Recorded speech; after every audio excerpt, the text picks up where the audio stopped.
En instantes, en ¿Quién tiene la razón? Mercedes Arauz pide que la remuneración de los congresistas se ajuste al costo de vida. Digo con todo el corazón, un congresista mal remunerado es la tentación para los lobbies. Es la tentación para que alguien haga trampa. Los que no hacemos la trampa, por supuesto, no queremos estar en eso y consideramos que debería haber un pago justo, una buena remuneración. Entre tanto, el presidente del Congreso, Daniel Salaverry, propondrá eliminar semana de representación. Además, una encuesta revela que George Forsyth es el político con más simpatía. Y a menos de un día de la interpelación, ¿qué deberá responder el ministro de Justicia en el Congreso? Así comienza ¿Quién tiene la razón? Con Patricia del Río. Buenas noches, queridos amigos. Empezamos. ¿Quién tiene la razón? Acá están conversando ya mis invitados. Espérense un ratito, ahorita empezamos. Y ya vieron ustedes cuáles son los temas que nos ocupan el día de hoy. Siguen metiendo la pata a los congresistas cada vez que hablan de su sueldo o cada vez que hablan de los gastos de representación. Yo no he visto tantas rectificaciones, explicaciones y disculpas en una misma semana. Cada vez que alguien abre la boca para tratar de explicar, termina pidiendo disculpas. Eso da cuenta no solo del mal uso que se ha estado haciendo de ese dinero, sino de lo confuso que resulta para los propios congresistas que lo han estado usando, por qué les daban, por qué no les daban. En fin, un laberinto administrativo acompañado de unas ganas de no saber por qué les dan la plata todo junto, que ha generado muchísimos problemas. Eso vamos a ver ahora con respecto a lo que dijo la señora Mercedes Arauz. Está también planteada ya la reforma de política que ha llevado adelante el señor Tuesta. Hay un grupo importante de analistas políticos con respecto a varios cambios que tienen que ver con nuestro sistema electoral y nuestro sistema político en general. Así que les presento a mis invitados, Antero Flores Arauz. Antero, ¿cómo estás? Buenas noches. Querido Pati. Daniel Abugatá, los dos expresidentes del Congreso. ¿Cómo estás, Daniel? Y Luis Benavente, director de Vox Populi. ¿Cómo estás? Buenas noches, Patricia. Muchas gracias por estar conmigo. Bueno, vamos a escuchar, ya hemos escuchado rapidito lo que dijo la congresista Mercedes Arauz, que se armó una especie de cantinflesco discurso con respecto de que hacía tiempo que los congresistas no se les subía el sueldo, que tenían el sueldo congelado hacía más de 10 años, que debía revisarse el sueldo de los congresistas, y dijo una frase infeliz, que los sueldos bajos promueven los lobbies. En realidad la corrupción no suele estar, una persona que se deja corromper y punto, porque ya sea su sueldo alto o su sueldo bajo. Y estas fueron algunas de las respuestas que le dieron a la congresista Arauz después de haber dado estas declaraciones. Acá hay que hablar también por los congresistas de provincia, donde para ellos no es tan fácil irse un día y regresar para cumplir con sus funciones de representación. Ayer escuchaba válidamente a algunos colegas explicarme y decirme que muchas veces para llegar a determinado caserío o a determinada zona se requieren muchísimas horas y que claro, no es tan sencillo como decir me tomo un día y cumplo con absolutamente todo. Creo que estamos abriendo un debate saludable, creo que no es el único debate que debemos tener en el Congreso de la República, ojo, puede ser sometido a debate y lo que sí debe estar claramente señalado es que es una retribución que nosotros estamos recibiendo y por la cual se está pagando impuesto a la renta. Es decir, lo grave hubiera sido de que nosotros estemos recibiendo montos de los cuales no tributemos. Mira, la asignación yo creo que habría que transparentarlo, habría que sincerarlo en realidad, porque porque esa asignación que nos dan está afecto al impuesto a la renta. Entonces yo considero que sí deberíamos sincerar por qué motivos y razones se dan esa asignación. ¿Usted estaría de acuerdo que se elimine? Pero por supuesto, eso no es ningún problema. Lo que no estoy de acuerdo es en que se pueda restringir el derecho que tiene el congresista a estar por lo menos en su región unos 5 o 7 días. Representamos todos los días del mes. Y eso hay que precisarlo, hay que aclararlo, y si hay que regular en el reglamento este tema, hay que hacerlo. Bueno, ahí está entonces esta discusión y acá tenemos a dos expresidentes del Congreso que nos ayudarán a entender si eso es remuneración, no es remuneración. Ya está claro que los congresistas han hecho un arroz con mango con esa plata. Ya creo que toca ir más adelante y decir, ¿y ahora qué se va a hacer? Porque cada vez que le preguntamos a alguien y ¿qué hiciste ese día? No se acuerdan por qué presentaron informe. ¿Es parte del sueldo o no es parte del sueldo? A ver, Daniel Abugatas. Bueno, lo que han hecho ahora es en la práctica eliminar la semana de representación, porque ese dinero que podían disponer, que eran hasta 2.000 soles debidamente sustentados, eran justamente para ese congresista que tenía que agarrar la canoa, ir 8 o 12 horas a ver a su poblado. Resulta que a ellos ya no les interesa ir a ver el poblado. Pues ese dinero que el Congreso les daba ya no lo tienen. Ahora lo que tienen es un ingreso propio. Por lo cual, en pocas palabras, le han dicho al pueblo: sabes que me interesa un pepino representarte. Yo no te voy a representar porque no tengo dinero para hacerlo. A ver, pero vamos a por partes. El congresista Salaverry ha dicho, y eso no me parece una mala idea, que la semana de representación no tiene que ser una semana al mes. Porque claro, es una semana que todo el mundo se va de farra, pues, ¿no? Porque todos salen al mismo tiempo, no hay comisiones, no hay pleno, no hay nada. Sino ha dicho, ustedes tienen 5 días al mes para ir a sus regiones. Si las toman de golpe, se van 3 días, se van 2, se van 1, regresan porque había una actividad, no hay problema. Eso es lo que hasta ahora está claro, ¿no? Yo, si me permito hacerte esta idea surge de Juvenal Ordóñez cuando habían las exigencias de los poblados, principalmente en provincias, de que los congresistas nunca iban. Así es. De eso se discutió, se debatió y se logró una votación unánime para imponer.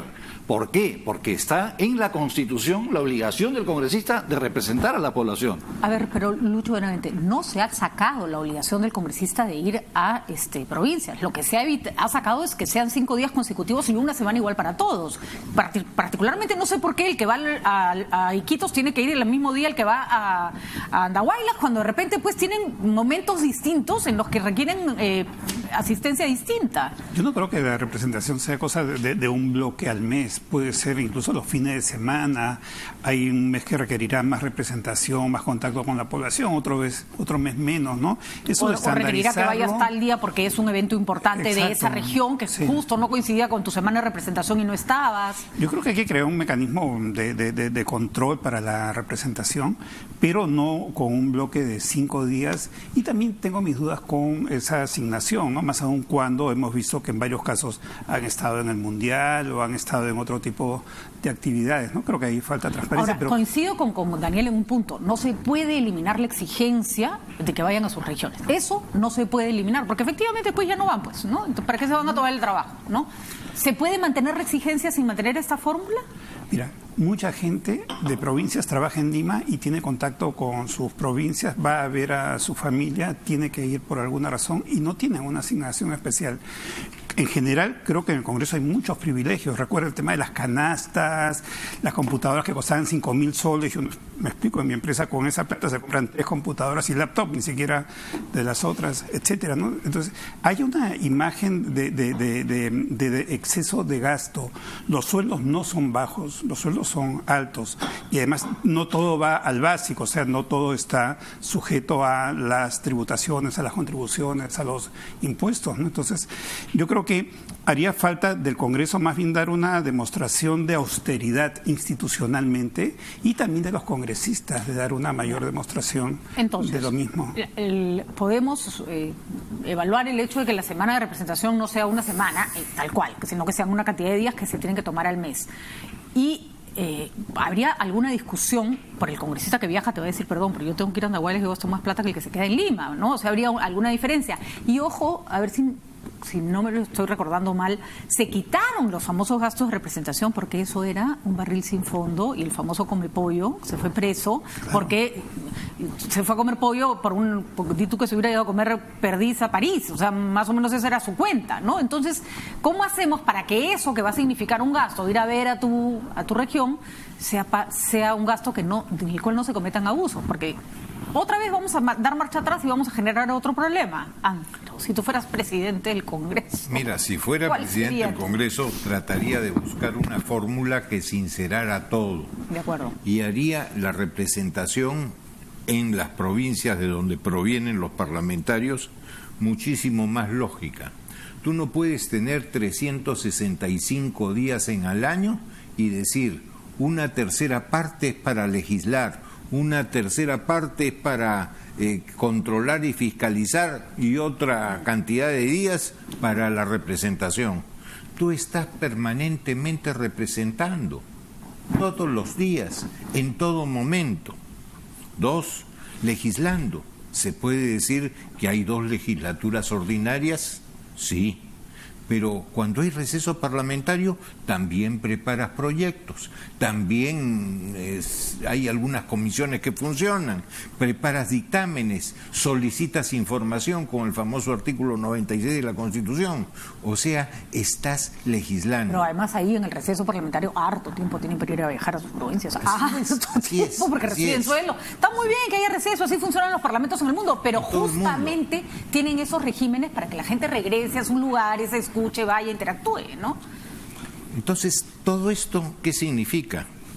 Significó que en el 2011 se modificó el reglamento, el famoso artículo 23, y se puso la semana de representación. En un inicio, esa semana de representación no estaba remunerada. Le entregabas una cantidad de gastos que te daban cuenta. Después, esos gastos que debías dar cuenta se convirtieron en remuneración. En esta gestión. En esta gestión, así, no fue en la tuya, se fue en esta gestión. Entonces, la cantidad que están percibiendo de remuneración por la que pagan impuestos, te queda aproximadamente 17.000 soles. Ya, eso que sea a todo costo, pues, que con eso vayan, vengan, suban, bajen. No es chihuahua, no es una remuneración chihuahua, en todo caso, es una remuneración importante, son más de $5.000. Lo que sí podría ser, a ver, es un número de pasajes disponibles para los congresistas que tienen que ir a su lugar. No, es aparte, los pasajes están aparte. Los pasajes no los están considerando acá, los pasajes existen, ya han existido siempre. O sea que además de esta plata reciben pasajes. Por supuesto, por supuesto. No, entonces no. Entonces no, pero mira, yo creo que se está minimizando la importancia de la representación. Si uno analiza, en mi opinión, uno de los mejores parlamentos, los más eficientes en el mundo, que es el británico, tienen 2 días de semana de representación a la semana. 2 días. Obligatorio, uno en su despacho y uno hay países donde los parlamentarios obligatorio. Están siempre en su lugar y solo viajan a la sede parlamentaria para el pleno, digamos. Pasa que allá existe un espacio geográfico en el cual tú realmente puedes representar porque sabes quiénes son tus representados y a dónde están. Y además porque para llegar a tu zona no te demoras 2 días. En el caso nuestro, hablar de representación, realmente estamos hablando de una hipótesis absolutamente irreal, porque no representamos a nadie. Ningún congresista representa a nadie. Y es más, aun cuando lo quisieras representar, no tienes el poder para hacerlo. Porque no tienes ninguna capacidad de decisión. La ley de transparencia no funciona ni siquiera para los congresistas. Si tú quieres hacer una gestión en alguna institución del Estado, el MINSA, Salud, donde quieras hacer, ¿qué es lo que te pide la gente? Simplemente te miran la cara y se ríen en ti. Pero entonces, esa no es función de un congresista, tú no eres tramitador. Eso es la representación. Es que, ¿qué cosa crees que es la representación? Contesten el panel. Yo les tiro la pelota a ustedes. Yo no yo creo que la tienen más clara. La representación no es para hacer gestiones, pero la gente cree, el elector, que el congresista es un gestor de obras. Y esto no sucede necesariamente en Lima ni en el Callao, pero en provincia sí. Pero recordarás, Santero, que puede ser la fuente más grande de corrupción. Pero sin ninguna duda hemos justamente convertir al congresista en un gestor de intereses, aunque sea de su región, es la corrupción pintada. Totalmente de acuerdo, pero eso es lo que le exige la gente en sus provincias al parlamentario, lo cual es un error.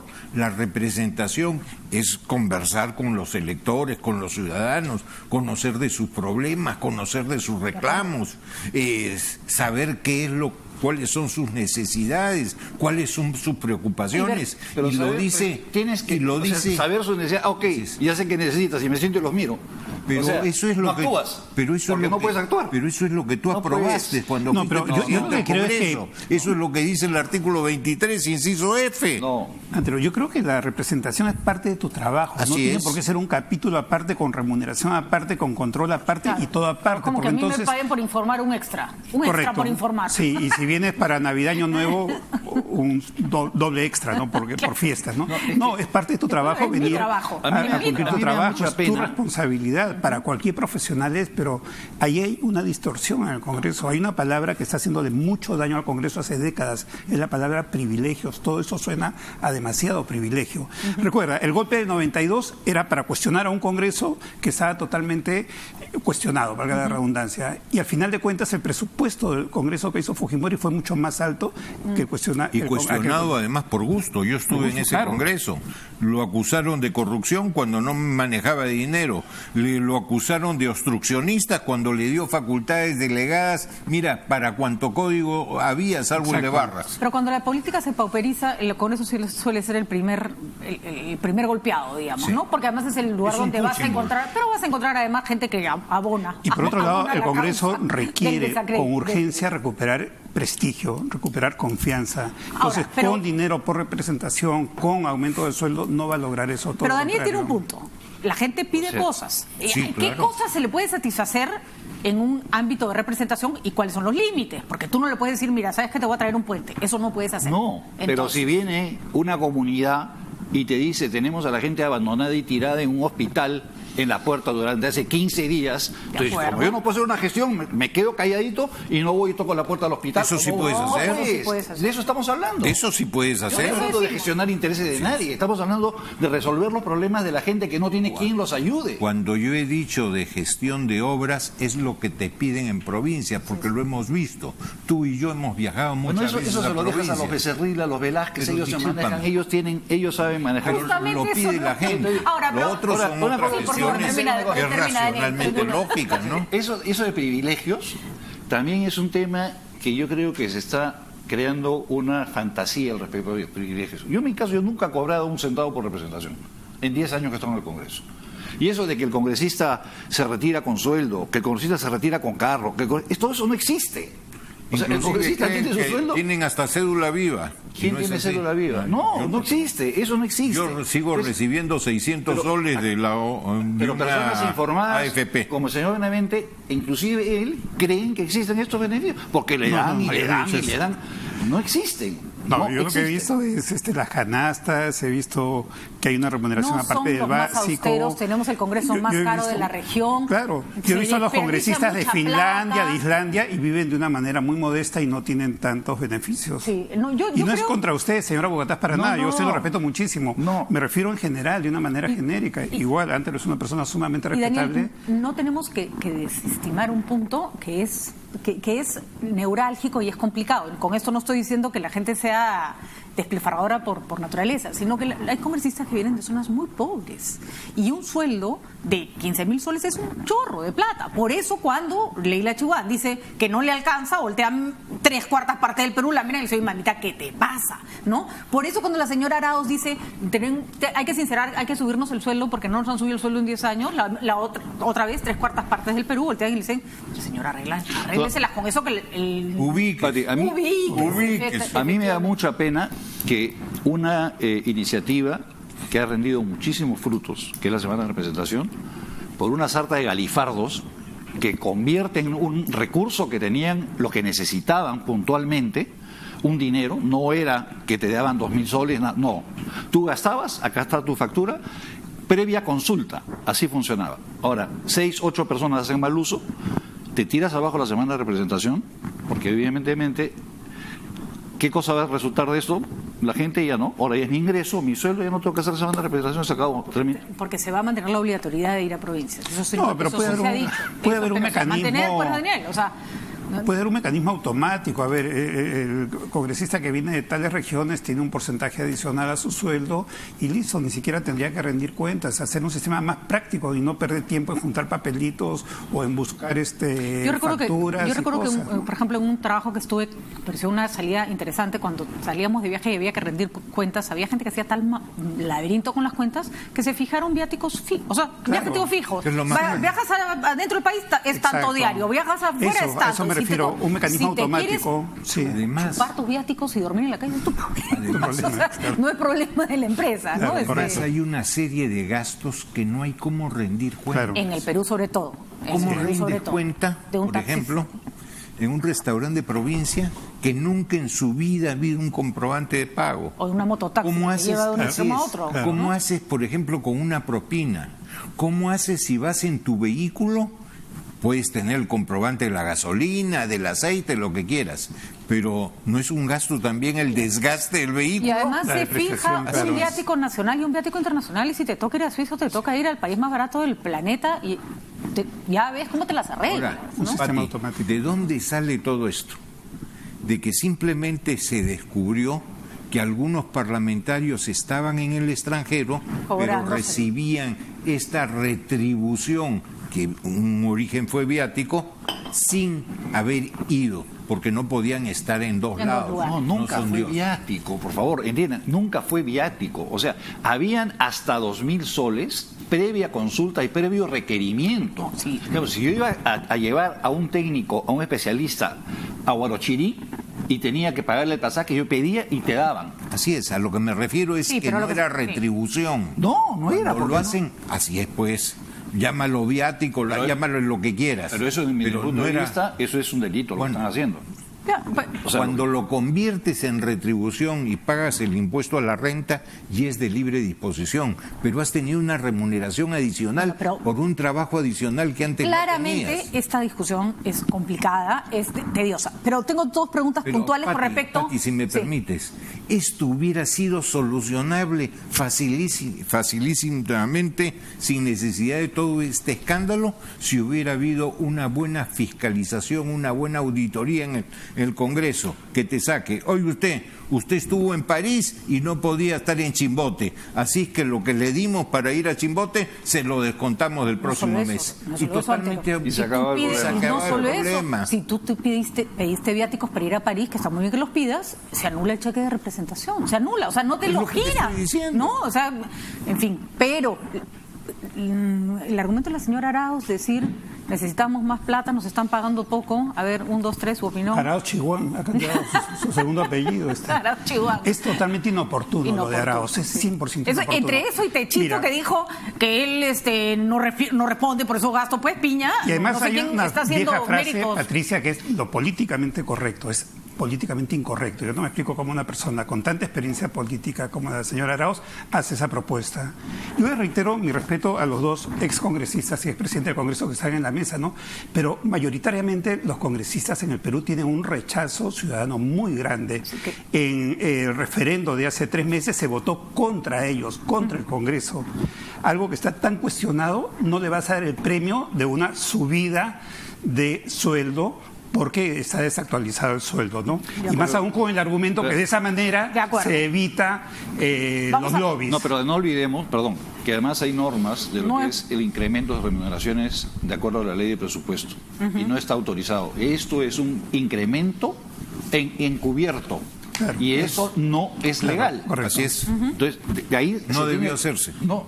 Pero lo hicieron, pagan el impuesto a la renta y lo has convertido en una remuneración irregular. De acuerdo. Eso se tiene que arreglar. Para lo que ha servido este laberinto es para que se arregle y se sincere lo que se tenga que arreglar. Entonces se ha armado todo un problemón por una cosa tan sencilla de resolver como descontar el siguiente mes. Después de Amecha Arauz y Bruce, no saben el trabajo que nos está costando conseguir que vengan congresistas al programa. Todos tienen pánico de abrir la boca y meter la pata, que es más o menos lo que les va a pasar.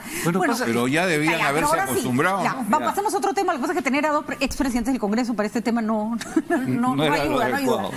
La reforma de política que ha planteado la Comisión Tuesta, una comisión de alto nivel. Hoy día presentó el informe, no hemos tenido tiempo de desmenuzarlo todo, pero hay algunos puntos que creo que ya se pueden discutir. Me interesan mucho sus opiniones. Uno de los más polémicos es que el levantamiento de la inmunidad parlamentaria no la va a decidir el Congreso, eso es lo que se plantea, sino que lo decide la Corte Suprema.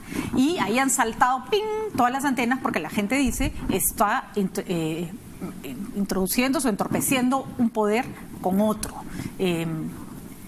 Opiniones, Antero. Me mira fijamente. ¿Sí?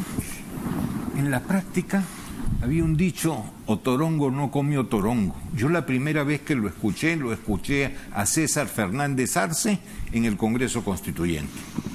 Y tan prueba de que otorongo no come otorongo, que se quiere hoy día modificar todo lo que significa la Oficina de Control en el Poder Judicial, la OCMA, para pasarlo a la nueva Junta Nacional de Justicia. ¿Por qué? Porque siempre hay un espíritu de cuerpo en la práctica. Por más que no se quiera, por más que legisles, siempre lo hay. Entonces tiene lógica sacar la autorización de levantamiento de inmunidad del Congreso, me parece lógica, pasársela no a cualquier juez, a la Corte Suprema. Yo sí lo veo bien. ¿Lo ves bien? En principio sería interesante, ¿no?, que se desvincule el Congreso para que no haya otorongo juzgando a o Torongo. Pero por otro lado, ir al Poder Judicial, yo no sé, eso puede estar en manos de inostrosas o de especies equivalentes, ¿no? Si yo confiara mínimamente en el Poder Judicial, diría estupendo como Antero, ¿no? Pero tengo muchas dudas y no creo que la Junta Nacional de Justicia resuelva, por lo menos rápidamente, el tema del Poder Judicial, que es un tema de liderazgo, es un tema de personas, Lucho, no solamente es un tema de leyes. Pero esta es la realidad. Entonces, ¿a qué autoridades vas a buscar? ¿A las autoridades celestiales? No, pero tal vez, eso Antero, es lo que tenemos. Igual, que sea un mecanismo automático, ¿no? O sea, que se establezca qué cosas tienen, qué cosas van con inmunidad, qué cosas no van con inmunidad, porque claro, el que no haya inmunidad es peligrosísimo. Hay un problema. También. Y el que esté en manos de otro poder, a mí me parece importante siempre y cuando tengas la garantía de que ese poder se va a comportar como debe ser. Si hubieran planteado que sea el Tribunal Constitucional, yo lo aplaudo y lo firmo. Pero quien pide el levantamiento es el Poder Judicial y yo te voy a autorizar el levantamiento. No, pues tampoco. O sea, si se lo pasas al Tribunal Constitucional en buena hora. Podría ser. claro. Pero que el propio que te va a juzgar es el que te va a levantar. Como entramos al rubro de la persecución política, viene otro Fujimori y tienes otro Montesinos el día de mañana, que lo puedes tener, pasado mañana también lo puedes tener, y tienes a todo el mundo metido adentro. Claro, pero no hablemos de cosa irregular. ¿Tiene alguna autoridad? Sacarlo del ámbito del Congreso. Van a patalear. Para sí, que sí, estoy de acuerdo. Torongo no como Creo que el Tribunal Constitucional es puede una mejor ser opción. el tribunal. Sí. no O puede ser por mejor que su ejemplo, problema. Así es. Creo que hablemos de una inmunidad más, digamos, más objetiva. Que sea el Poder Judicial el que pide que se levante la inmunidad de arresto cuando ya hay sentencia firme y se acabó la discusión. O sea, ¿por qué el Congreso tiene que evaluar si una persona que tiene sentencia firme debe ir preso o no? Es como las comisiones investigadoras del Congreso, ¿no? Lo que hacen es blindar a los amigos y castigar a los adversarios. Entonces, lo mismo va a pasar. Y eso del blindaje es pan de todos los días. Yo, por ejemplo, en las comisiones investigadoras tengo el criterio que ojalá llegue alguna vez a legislarse en ese sentido, que una vez que entró el Ministerio Público, el Poder Judicial, agarras todos tus expedientes de la comisión investigadora, le pones un lazo bien bonito, una dedicatoria y lo mandas al fiscal de la Nación. Porque no tiene sentido 2 o 3 investigaciones simultáneas. Lo que pasa es que también las comisiones investigadoras, en algunos casos en que no ha habido estabilidad democrática, el Congreso se convirtió en una garantía de que se vieran ciertos temas que, digamos, los poderes copados por un Estado como el de Fujimori no permitían, ¿no? Ay, ¿cuántos casos Blancanelli debió pasar por su cara? Oye, y que si no era por el Congreso no se hubieran mirado nunca, pero, ¿no? Pati, ¿acaso el Congreso también no estaba metido en esta chanfaina? Pero no todos, pues, Antero, ¿no? No evidentemente, todos. No, igualito, había no todos en el Ministerio ¿no? Público, no todos en el Poder Judicial, Sí, pero había gente que estaba copada. Pero por el lo congresista de es Montesinos, mucho ¿no? más libre que un fiscal.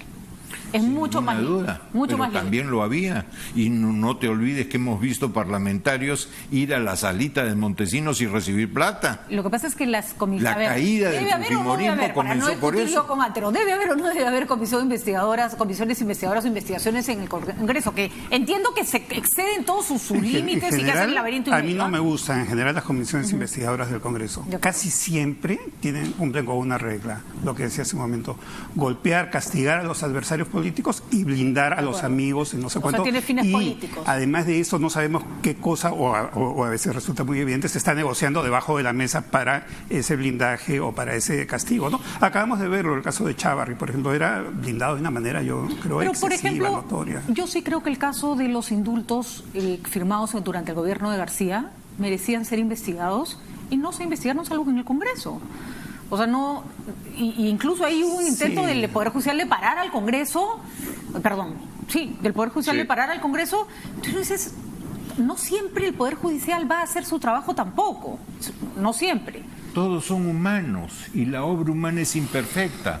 Hay buenos, malos y regulares. Ya se puso pero teológico. Pero es que la realidad, Pati. A ver, no Daniel, podemos antes de que te comas generalizar una uña. que todos son malos o todos son buenos. Daniel está así, a ver. Bueno, yo la verdad que este tema no lo entiendo. Honestamente no sé a dónde van, a dónde quieren ir, cuál es el sentido de lo que están planteando.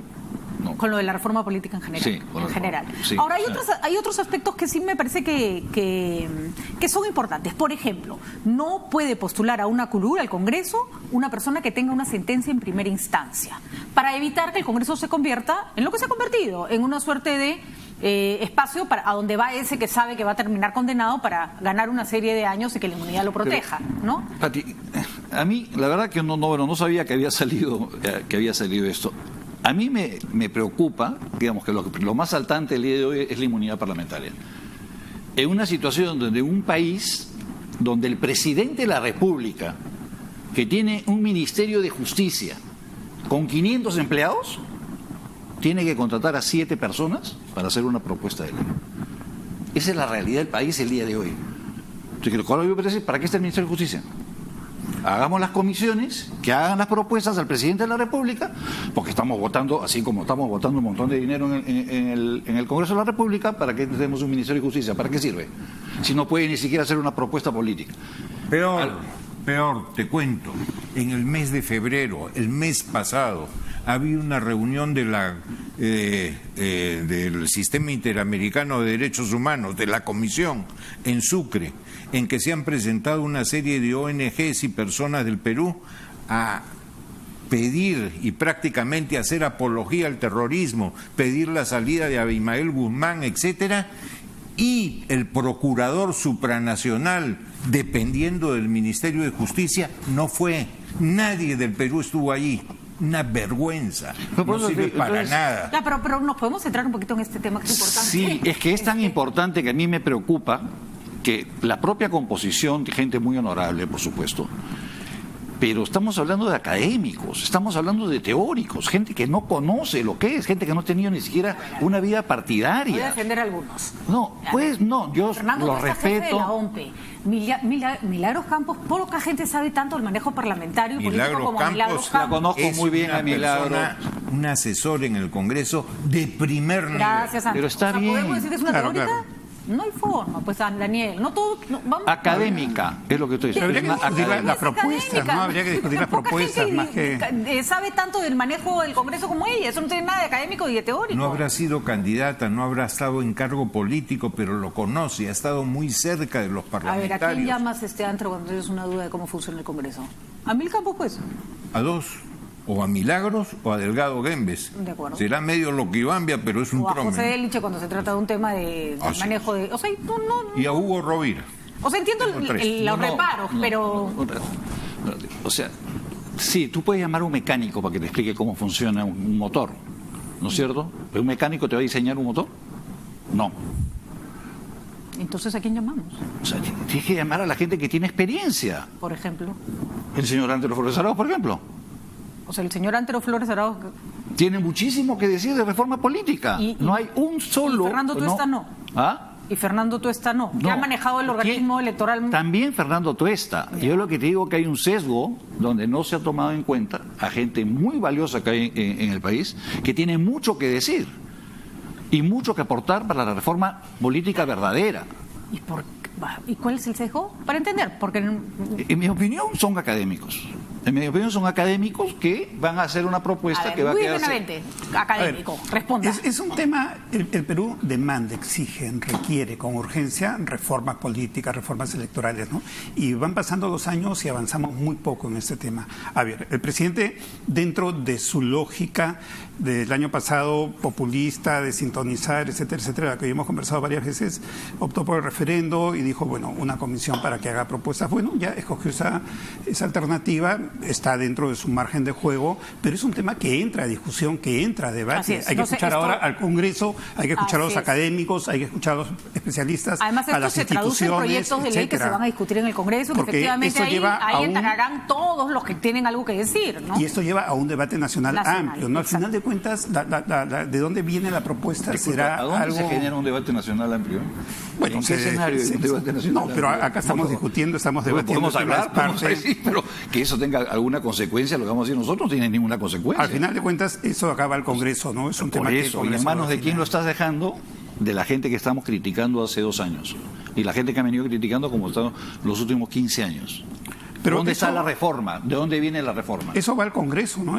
No, el Congreso no tiene por qué aprobarlo así, ni tiene por qué ser el juego del presidente, ¿no? El Congreso Es tendrá más, que se le evaluar. preguntó a Salvador del Y Solar ahí- si se haría una cuestión de confianza para aprobar los proyectos que salían de esta reforma. Dijo, creo que con sentido eso no tendría ninguna lógica. Esto es una propuesta para ser debatida, para ser alimentada, Incluso, para ser Patricia, enriquecida. Acá no se trata de imponerle el nada a mismo nadie. presidente ¿no? al final optó por el Congreso de una Cámara y la propuesta es del Congreso de 2 cámaras. Así es, Incluso ahí así hay es. una Eso es importante, que esa es contradicción, ¿no? otra de las Yo creo que es propuestas de la reforma política y mucho llegar mejor un al Congreso de 2021 2 con una cámaras. pospropuesta de Yo quería bicameralidad. referirme a lo que decía Daniel, que esta comisión es de académicos.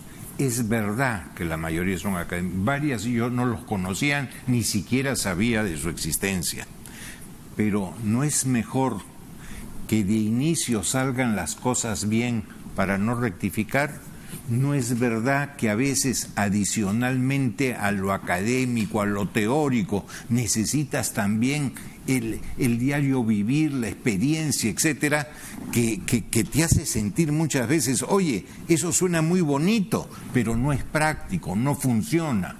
Entonces sí, yo estoy de acuerdo con Daniel que se requería adicionalmente a las personas que están, algunas otras que hubieran estado en la cosa práctica. Yo no entiendo la diferencia entre académico y político. Henry Piz, académico, un gran político. Porras Barnechea, otro ejemplo.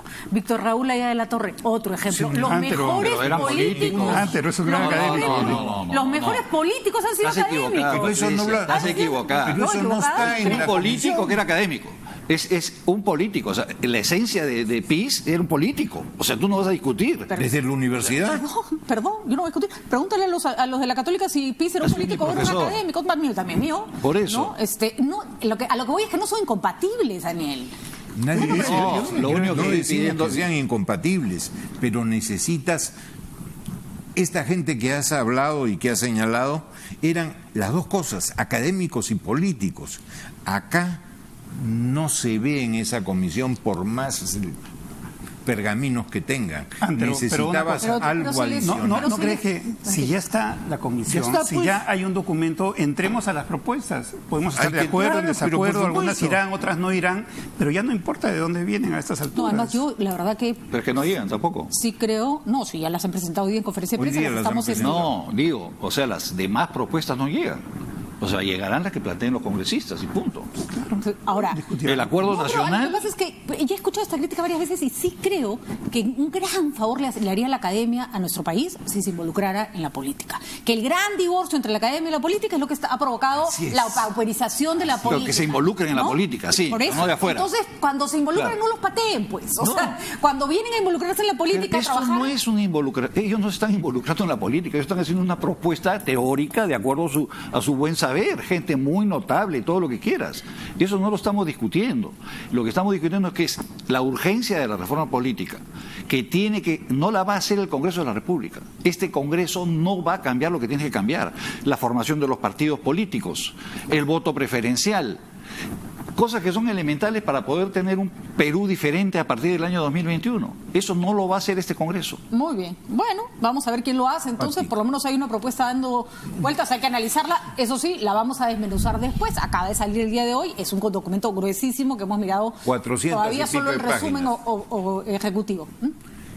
Rapidito, antes que todo. Lo que nosotros no estamos es cuestionando a los que están, sino que faltaba el complemento. Eso es lo que es. Nada más. ¿Ya? Pues eso es la opinión de ustedes, que es absolutamente válida. Yo creo que hay que tener una mirada un poquito más optimista sobre las cosas y más inclusiva. Y ojalá. Pero, en fin, esta es una mesa de debate. Acá estamos para intercambiar opiniones. No, para No, pero estar también de acuerdo. quisiera saber yo para qué está el Ministerio de Justicia, ¿no? O sea, y los demás ministerios que son incapaces de aportar. O sea, que el propio presidente de la República reconozca que su gabinete no sirve para nada. O sea, y honestamente, ahí también, si tú quieres austeridad, ¿cuánto cuesta cada ministro? Más de 35.000 soles al mes. No sé Pero cómo puedes hemos mandarlos llegado a la su conclusión casa. de que el gabinete no sirve para nada a partir de la creación de una comisión de justicia. No, pero ya no es que no es la metemos primera para adentro, vez, pero- Patricia, De acuerdo, no es la conozco primera un solo vez. gobierno en que no se contraten asesores para este tipo de cosas, pero en fin, eso también podría ser una discusión más amplia y que tiene que ver con que faltan funcionarios de carrera, también. Eso también es verdad. Y funcionarios de calidad, sí, eso también es verdad. Bueno, gracias, señor. Más meritocracia. Más meritocracia, más gente que trabaja en el Estado y que se quede en el Estado por las más razones institucionalidad. correctas, por las razones correctas. Muchísimas gracias, señores. Gracias. A ti, Pati. Vamos a ir rapidito a una pausa y viene el abogado César Azabache, con quien vamos a desmenuzar el pliego interpelatorio que se le va a aplicar el día de mañana al ministro Ceballos. El doctor Azabache nos va a explicar desde su perspectiva qué cosas puede y qué no puede contestar el ministro ante el Congreso de la República.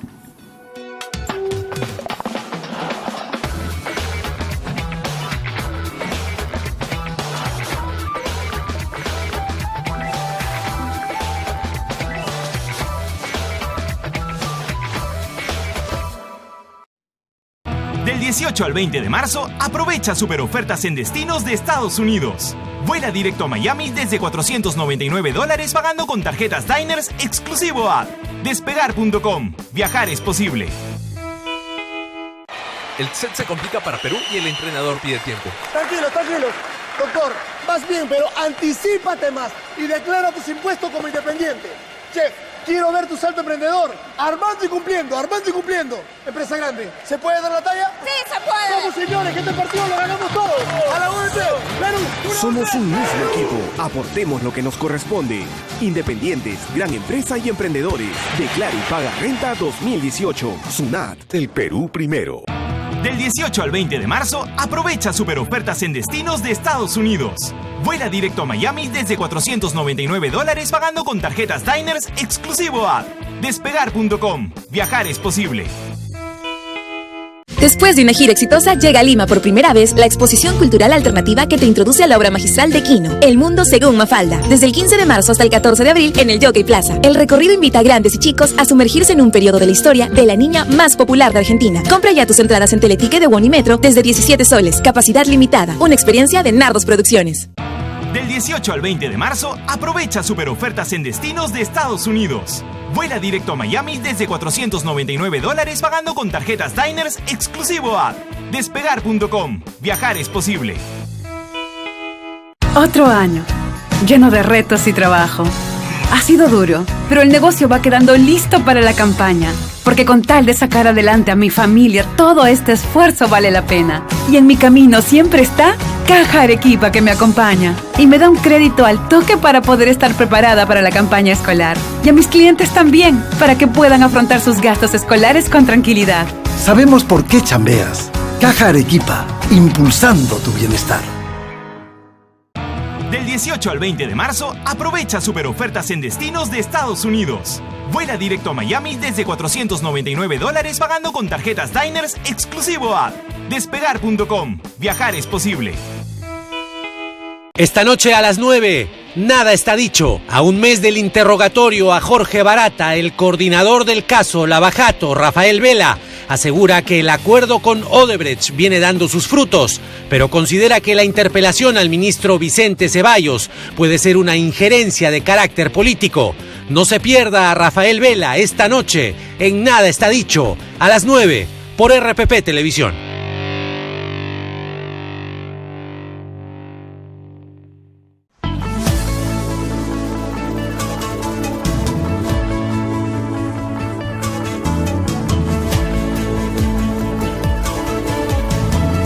RPP, el medio en el que puedes confiar. 3 sujetos armados nos están asaltando.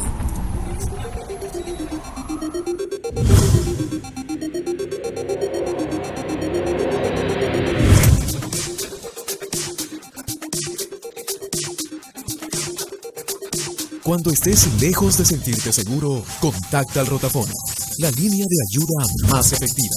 Llámanos al 438-8008. Contáctanos a nuestro WhatsApp 951-431-013 o encuéntranos en Facebook y Twitter usando el hashtag Rotafono.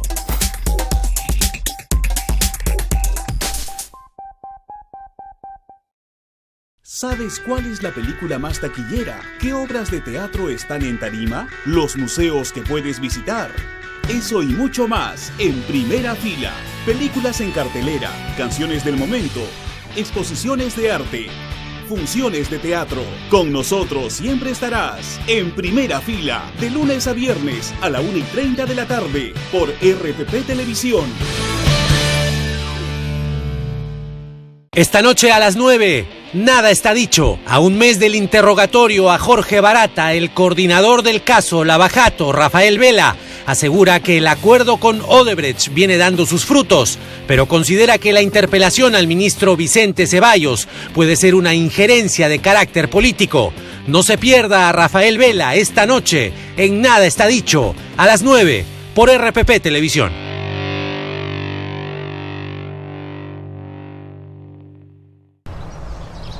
Radio Oxígeno.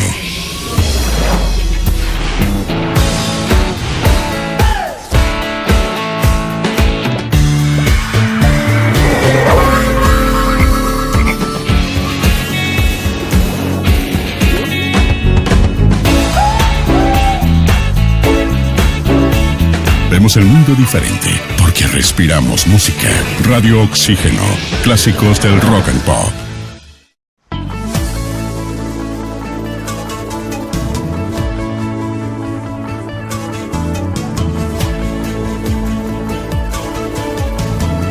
RPP, el medio en el que puedes confiar.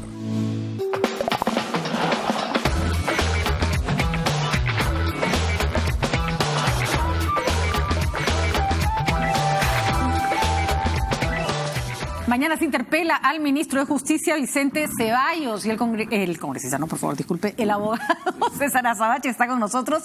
Él puso un tuit bastante revelador y además ha escrito un artículo bastante interesante sobre qué consecuencias podría traer esta interpelación, más allá de un enfrentamiento político que va a haber entre el Congreso y un ministro de Estado. ¿Tenemos el tuit, Catalina?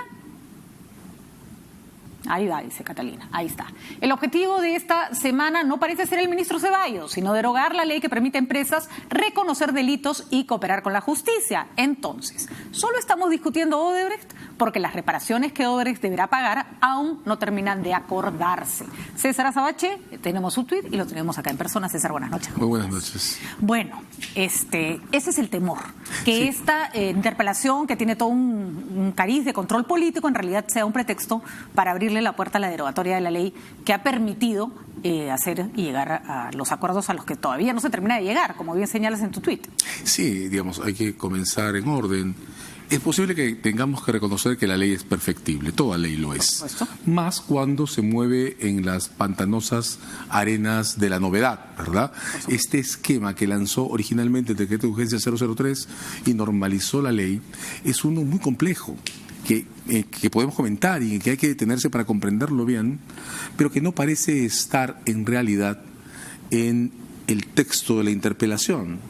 Parece estar en un proyecto de ley que se ha comentado está circulando por los pasillos del Congreso, que ensaya su derogatoria sobre la base de una lista de objeciones que desde mi punto de vista no tienen sentido. Podría pasar que si se coloca al señor Ceballos en una posición complicada, si el señor Ceballos parece ante la ciudadanía que no puede contestar, o si lo hace en puré, ¿podría servir de pretexto para decir todo está mal hecho y nos votamos la ley? Sí, de hecho me parece que cuando una acción política como la interpelación se apoya sobre bases tan poco sólidas como las 21 preguntas, hay que imaginar todos que el significado de las cosas es otro. Entonces yo imagino, aunque esto claro tiene algo de especulación y de mirar la bola mágica, imagino una escena en la que en los pasillos del Congreso alguien pregunta, bueno, ¿respalda usted la censura? Otro responde no. Bueno, si no respalda la censura, por lo menos respalde la derogatoria. Y ese otro inadvertidamente dice sí. Y terminamos entonces en una situación en la que por supuesto a Ceballos no lo censuran, no lo pueden censurar por algo que está incluso fuera de sus competencias, pero sin embargo el proyecto de ley para derogar esta ley de las negociaciones corporativas cae. Y caería y se podría formar toda esta bola de cristal si es que las respuestas de Ceballos resultan débiles, malas, insuficientes y se da una sensación de inoperancia del Estado frente a lo que se está haciendo, ¿no? Por ejemplo, sí. Por ejemplo, vamos a ver algunas de las preguntas que se le hacen se le van a hacer mañana al señor Ceballos. Recordemos que un pliego interpelatorio es el pliego, o sea, de aquí no se puede salir. Esa es la agenda. ¿No? Por ejemplo, pregunta número 4, que me parece ociosa, pero en fin, dice, ¿es cierto que en el acta de acuerdo preparatorio, suscrito con la empresa Odebrecht, se ha establecido por concepto de reparación civil un monto ascendente a tan solo 610 millones de soles? Como las preguntas, si estuviéramos en un procedimiento judicial, yo objetaría la pregunta. ¿Por qué? Porque para comenzar, no hay un acuerdo con Odebrecht, hay 3. Ajá. El primero se firmó, se hizo público además en enero del 17 por 8 millones, sin referencia a proyectos. El segundo se firmó en el último cuatrimestre del año pasado, en el 18, por el proyecto Chancas, y tiene 20 millones de reparación. Y este, que es el tercero, no el único, no es por 610 millones de soles ya. El monto se corrigió agregando los intereses, que son 150 millones de soles más. Que fue lo último que se logró en Brasil. Correcto. Y que eso hace que la reparación sea más grande. Pero por supuesto. ¿No? Además, la pregunta tiene un truquito, truquito, tan solo. Sí. Tan solo. Tan solo, ¿no? Bueno. El monto asciende tan solo a 610 millones. No es 610, es 610 más 150, más 60 millones de soles por Chancas, 20 millones de dólares, más 32 millones de soles de enero del 17, 8 millones de dólares. Además, la pregunta ya tiene una especulación. Y sí, ¿no? que la cantidad es diminuta, Así es. Pero hay que mirarla en perspectiva de la acumulación. ¿De acuerdo? Hay otra pregunta por ahí que critica que hayan solo 4 proyectos en este acuerdo. Así es, dice, ¿por qué el acta del acuerdo tal solo se han considerado 4 casos específicos? Tren eléctrico, carretera interoceánica, sur tramos 2 y 3, Costa Verde Callao y vía evitamiento del Cusco. ¿Y por qué no se han considerado otros acuerdos celebrados entre la empresa y el Estado? Esa es más a grandes rasgos la pregunta. A diferencia de la anterior, esta pregunta no tiene trampas, es fácil de responder y es honesta, porque tiene una respuesta. Para comenzar, no son 4 proyectos, ya van 5. Hay que comenzar recordando que cuando se inició este proceso con las confesiones de diciembre del 2016, Odebrecht habló de 2 proyectos y de 29 millones en sobornos. A la fecha de hoy van 5 proyectos en lista y más de 80 millones en sobornos. De modo que el proceso hay que verlo en perspectiva. Esto tiene un efecto acumulativo. La lista de proyectos se va incrementando, la lista de sobornos descubiertos se va incrementando y la reparación se va a seguir incrementando. Para que se entienda la lógica, tú solo puedes hacer un acuerdo sobre la base del reconocimiento de culpabilidad del otro. El otro te tiene que decir, ok, si tienes razón, me apayaste, claro, soy culpable. Y para eso tengo que llegar a la evidencia suficiente que haga que el otro negocie. Nadie se declara culpable si tú no tienes ninguna sola prueba que lo indique, ¿no? Exacto. Y además, tengo que estar en el momento en el que tengo la cantidad de pruebas, y para estos acuerdos, eso es lo que creo que se ha olvidado, para estos acuerdos, el gatillador es que yo descubra que el otro tiene un activo líquido realizable sobre el que puedo ir. O sea, le puedo saltar a la yugular quitándole algo. Porque sé que viene algo. Entonces, desde que se aprobó el 003 y también en el texto de la ley, la idea es, el Estado no tiene, pero tiene el deber de generar una política de promoción de ventas, porque lo que todos queremos es que Odebrecht se vaya. Pero para que se vaya tiene que vender. Y para vender, es la ocasión en la que yo, Estado, puedo dar un paso adelante, entrometerme en esa venta y quedarme con parte del flujo activo de dinero que ella genera. ¿Por qué hay 4 proyectos? Es muy sencillo. El gatillador de este tercer proyecto, no es el único, ha sido la solicitud de autorización para la venta de Chacya. Y lo que dicen los entendidos es que, corriendo los números de Chacya cuesta 600 millones de dólares, hay más o menos 300 millones de dólares en deudas establecidas por pagar, y la regla de la ley supone que una parte del dinero que queda, entre 150 y 200 millones, quede para el Estado y solo el saldo se vaya con el vendedor, porque si no se deja un saldo, no se promueve la venta, el vendedor se para y ya está. Entonces, ¿por qué este acuerdo tiene 610 millones? Porque ese es el excedente libre para reparaciones de la venta de Chacya, al que el Estado le ha aumentado intereses. ¿Por qué 4 proyectos? porque los 4 proyectos sumados con las fórmulas que tiene el reglamento alcanzan para justificar la parte de ese excedente de la que el Estado se apodera. ¿Por qué los 4? Porque son los que están más avanzados. Así es, sobre los que tú puedes presionar. Por supuesto, ¿no? Que hay evidencia ya establecida. Ahora, esta pregunta me gustaría, César, que nos explique si es incluso posible de ser formulada. Dice, ¿es cierto que con el conocimiento del procurador ad hoc para el caso Lavajato, la Fiscalía ha recibido, antes de firmar el acuerdo de colaboración eficaz, información del gobierno suizo relacionado a un soborno de $10 millones de la Interoceánica Norte, y que esa información comprende los nombres de los expresidentes de la República y funcionarios corruptos, así como los números de cuenta en los paraísos fiscales en los que fueron transferidos los sobornos? Es que ese es el tipo de cosas en las que el Congreso no puede entrometerse. Ahí está. A ver, César, si tú fueras Vicente Ceballos mañana, ¿qué le dirías a esta pregunta? Objeto de la pregunta. Objeto de la pregunta. Y si quieren que me voten, ¿no? Pero yo como ministro, no lo soy, claro. ni lo seré, no planeo. Estamos jugando. En la paz estamos jugando roles. Y te juro que yo no soy Karina Beteta, no te preocupes. En posición de ministro yo no puedo exponer la confidencialidad de los procedimientos de cooperación y de revelación de información que están en marcha. ¿Qué pasa si, por ejemplo, un congresista te dijera, pero esa información ya salió en el diario tal o esa información la tiene el señor Gorriti? Yo no puedo confirmarla. Y no puedo confirmarla por una razón básica, porque poner esta información antes de haber desarrollado el caso de referencia equivale más o menos a que me pregunten si estoy investigando a una persona en público, yo diga que sí y entonces escape.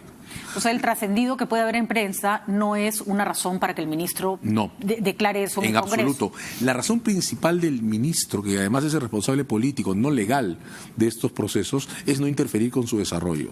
Y hay muchísima información que se dice en fuente abierta existe, pero que no se puede ventilar en público. Hay procedimientos completos de cooperación que han sido confirmados en su existencia, por ejemplo, pero no en su contenido. Entonces a alguien se le ocurre, por ejemplo, que el ministro puede hablar mañana de el contenido del acuerdo en preparación con Joseph Maiman. No está firmado ese acuerdo. Además, hay como una falta de comprensión básica de que el ministro forma parte del Ejecutivo, ¿no? Uno, y de que los procedimientos de cooperación de este tipo no funcionan sino hasta que un juez los ha aprobado. Y eso por una razón. Solo el juez que los aprueba puede poner en la balanza la cantidad de evidencia que está ofreciendo el solicitante con los premios que obtiene. De acuerdo. E incluso ese juez, cuando hace ese ejercicio de balanza o de balance, no va a declarar públicamente cómo está confirmando que esto funciona. Eso es entre Fiscalía y él. Por supuesto, porque se aprueba el acuerdo y entonces nos enteramos de lo que él produjo, porque la Fiscalía empieza a presentar acusaciones y las acusaciones empiezan a mostrar cuánta evidencia tiene, pero nunca vamos a tener el link, y no debemos tenerlo, entre la evidencia que la Fiscalía presenta y la audiencia en la que se hace la aprobación. De acuerdo. Entonces, esa pregunta no se puede contestar. Esta de acá me parece especialmente interesante. Dice, ¿por qué, pese a las prácticas delictivas de la empresa aceptadas por sus directivos ante la justicia norteamericana, brasileña y ante las autoridades fiscales peruanas, se acepta que continúe celebrando contratos con el Estado peruano? ¿Se pretende acaso facilitarles ganancias que les permitan pagar la reparación civil con nuestro propio dinero?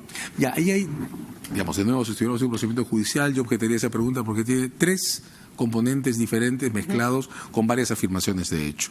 La primera, hay que reconocer que sí es duro estar en un procedimiento de este tipo en el que de una u otra manera dependemos de la cooperación de empresas y personas que cometieron crímenes. De todas maneras. Es durísimo, es la parte más ambigua, que más paradojas morales genera en este tipo de procedimientos y la que hace que normalmente tengamos que tender, nosotros no lo hacemos, a prestarle la menor atención pública a estos procesos. Porque en otra escala, la empresa corrupta que colabora con el Estado es el equivalente al soplón de la esquina que le dice al policía dónde se vende drogas, ¿verdad? O sea, un policía nunca cuenta quiénes son sus soplones. Es casi antiestético. Los casos legales comienzan cuando se interviene el drogadicto, al vendedor de estupefacientes. En los casos de cooperación eficaz, la cooperación perfecta es aquella que nadie sabe que se ha producido. Porque el caso legal comienza cuando la evidencia se recibe. Entonces, ese tipo de cosas no se deben hacer. Son incómodas, hay que hacerlas lo menos posible, pero funcionan. Entonces, pero ya que está hecha, esta no es una... Bueno, se ha hecho así, porque si no se hace así, Odebrecht no colabora. Y si Odebrecht no colabora, no tenemos nada. La parte incómoda es que en la respuesta a esta pregunta va a haber que poner en evidencia y hacernos cargo que como sociedad necesitamos tener un acuerdo que no nos gusta tener. Para que Odebrecht pueda entregarnos la evidencia que